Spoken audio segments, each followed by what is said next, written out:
Hello, welcome to the Cold War Prepper. My name is Lee, and today I want to start off with my normal quotation, and then from there I'll give you a rundown of what we're going to do, and then I'm going to do the introduction all over again. So let's start off. The starting quotation is going to be an Albert Einstein quotation. It says, "Three great forces rule the world: stupidity, fear, and greed."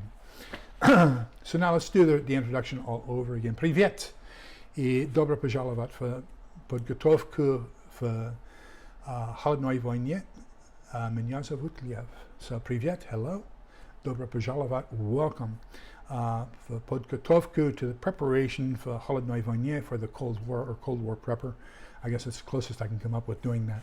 Меня, me, зовут, they call, Lev, or Lee. So, я 70-летний прапорщик армии в отставке, инвалид на 60%. So I am a 70-year-old retired Army warrant officer, and but I'm also 60% disabled.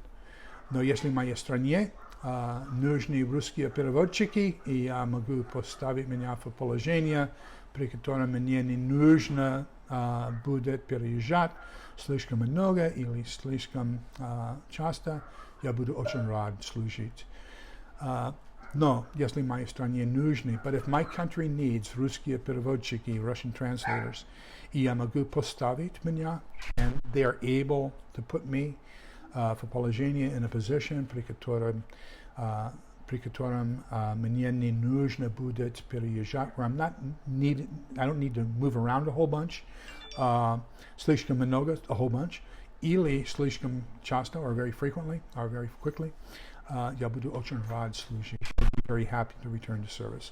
So as a warrant officer, I was recallable until age 65, and I'm now 70, so they can't recall me, and they also can't recall me because of my disabilities. But I'll tell you right now, if you can give me a general who is interested in the military aspects of the military and not one who is teaching the modern woke theories like critical race theory, and who is not willing to call the Chinese counterpart and tell him that he'll defy our president and be treasonous to his country instead of following an order, then I would more than happily return to service. But as long as General Milley is the chairman of the Joint Chiefs, you're going to have to find a warrior in there for me to serve.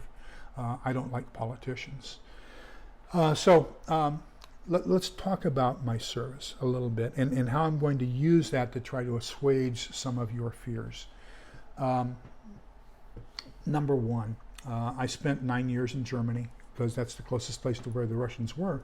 Of course, we were divided at that time, West Germany and East Germany. So if you take a look at Germany, you had East Germany here, and then West Germany was kind of a little L underneath of it. And I was usually down here in the 7th Corps area.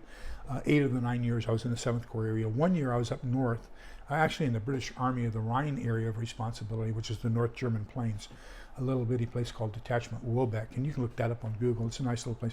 They show the Tory Tower. It's really impressive. And then the next down, so 1/3, the top third was basically British Army of the Rhine. Then you had the next third, which was basically U.S. Army 5th Corps. And then down at the bottom, you had U.S. Army 7th Corps, which was primarily in Bavaria. So we were concerned that the Soviets would attack across either the Hof Gap or the Fulda Gap. These were areas where they could move 2 battalions abreast through those gaps and attack into West Germany. So they were primarily protected by the 2 armored cavalry regiments, and then after that we had the 4 divisions. We were outnumbered 5-1. Most people don't realize that.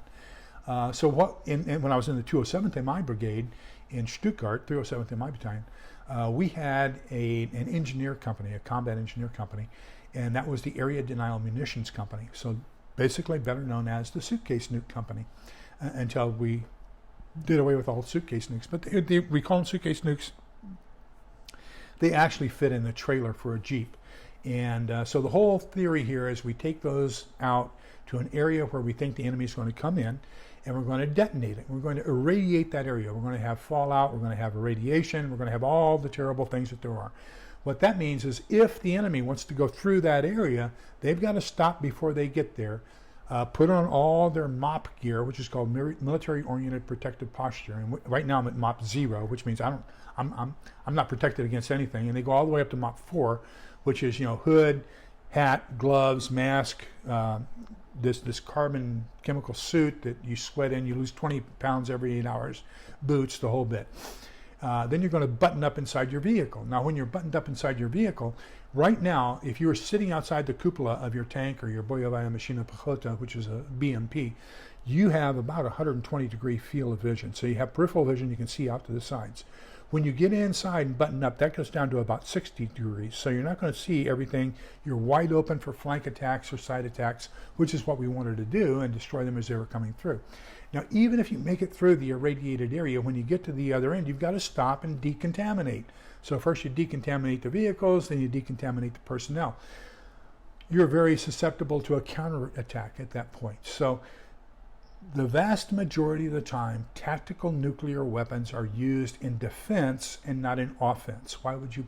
Now, the way you would use it in the offense is you can create a corridor, a safe corridor. So I want to go down here, I want to go here, so I'm going to lay a nuke here and a nuke here, and what that does is that limits the enemy's ability to counterattack me from the sides or the flanks as I'm going through that center area. That makes sense, but to just willy-nilly throw in nukes, that does not make sense. Same thing for strategic nukes. Why would they throw a strategic nuke on the United States when what they really want is our resources and remove us as a threat from them?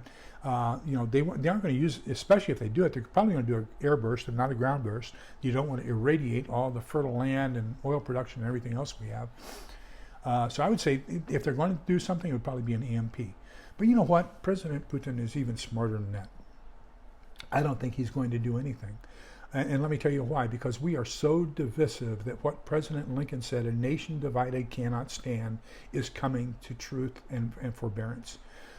We are so divided that we can't agree on anything. We don't even give each other the courtesy to listen to what the other person is saying before we interrupt and give them something. And there's so many trolls, especially here on I'm going to say that social media is the bane to our country. Number one, it's only allowing one point of view to be spoken, and if you disagree with that, then you're banned. The other thing is we've got all kinds of, remember what Einstein said, that stupidity? We got all kinds of trolls out there who don't know what they're talking about, but are willing to take personal aggressive attacks against content creators simply because they believe something different. I think that Brad from Full Spectrum Survival said it best. And I lost my space here. Let me get back to Brad. Brad said it very eloquently, and I love what he says. And he says, a troll.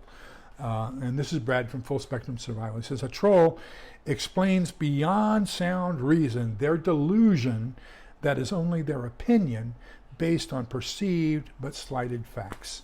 And so, there's those people out there. They're going to attack you. They're going to challenge you. Well, let me tell you how it works on my channel and on my on the Cold War Pepper channel. If I'm on a live and you say something derogatory towards a person, a religion, a group, and don't have facts, we're going to delete that. You're allowed one mistake like that. If you do it a second time, you're banned from the channel. Same thing down below here. If you want to do, make stupid comments on my channel, that's okay. I'll just delete them. If you have proof, if you have a source, if you tell me this is what I believe and here's the reason why, and do it in a respectful way, I'm going to let everybody see what you have to say because that's very valid. And I think that they need to see oppositional opinions because remember what Max Hegel said. You have the thesis, you have the antithesis or the opposite. And then when the two of those come to a median point, you have what's called synthesis or the creation of a new thesis. And so we're constantly elevating our knowledge because we can openly communicate with each other and give each other different points of view and open the other person's eyes to more how I feel and I'm open more to how they feel, and we arrive at a new neutral centered position. But we aren't doing that anymore. We've got this contention where everybody's fighting each other constantly. We don't want to hear what the other person has to say. And quite often when the other person has something to say, they don't have anything to back it up. And so that's where stupidity reigns. And we're seeing way too much of it. If I were him, if I were the president of Russia, what I would say is they are killing themselves. We just signed a bill and where we've now got $30 trillion worth of debt. There is no way we can ever pay that back. and we're just willy-nilly giving money away. I mean, we just signed, the president just proclaimed, we're going to forgive student loans. So let's take an example. Somebody spends 5 years getting a 4-year degree at an expensive private college, gets all kinds of student loans to do that, and the only thing they can get with the degree they've got is a retail sales job. And so now I have to pay for that person's decision to get a worthless degree that can't get them a job where they can pay back their student loans. Does that make sense? And yet that's what we've got going on. That's further division. Why don't we change the student loan program so we say, hey, only if you're going to get a job, a degree that gets you a job where you're capable of paying the loan back, will we give you the loan? And then I agree, some of the jobs, when I was the HR director for the homeless shelter, we would hire a master of social work as a counselor and start them off at $30,000 a year. There's no way they can pay back a student loan at $30,000 a year. But of course, this was a city job, so I would say that job was probably worth at least $50,000 a year, but we weren't paying that. So, there's a lot of things that need to be redone. We need to relook a lot of things. But if you take a look at where we are, we've got the war going on, we've got the possibility of a cold, very cold winter, power grid is going to fail, we've got food shortages coming up, we've got all kinds of stuff going on. Now is not the time to be further dividing ourselves via ideology. Now is the time when we need to be collectively working together to come up with solutions to these problems instead of adding and exacerbating the problem with additional problems like hatred, bigotry, and vile stupidity. So let me give you the closing quote. Hopefully this will cheer you up a little bit, but this one is from, believe it or not, a Protestant minister. His name is Rick Warren. And he says, humility is not thinking less of yourself. It's just thinking of yourself less. So remember that we're all in this together so we can come out the other side together. Be kind, respectful, polite, because togetherness is the key. Take care.